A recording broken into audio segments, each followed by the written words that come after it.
Hola, it's me again. Or should I say, I'm back. Charit.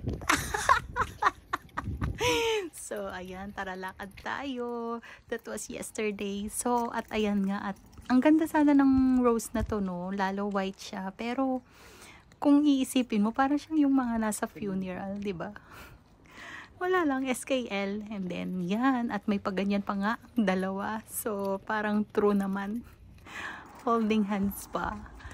And, ayan nga ang view mo. So, lagi ang makikita mo kung hindi bundok, dagat, lake. Kasi, yan ang mga view talaga dito. So, sa mga movies dati, napapanood ko, di ba parang painting pero literal, kahit in person talaga.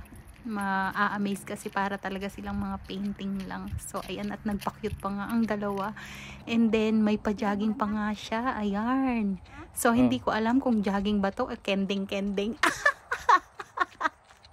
Ayan. So, after nyan, at tiningal pa nga siya. Ayan. Tapos siya, palakad-lakad. Ayan. So, sabi niya, wala daw kasi siyang gas. Charit. Ay, ang lakas mo, ding-dong. Dahil sa'yo, naglakad pa kami para lang bumili ng ding-dong. So, ayan. At kinain na nga.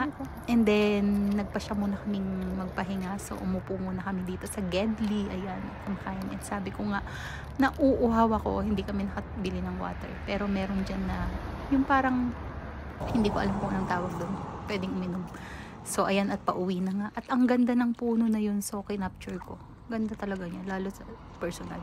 And then, dito nga sa part na to, ang ganda magsaranggola, oh. Tignan nyo. Syempre, di ba, ang luwang. Yung walang sasabitan. So, bye, guys. See you again next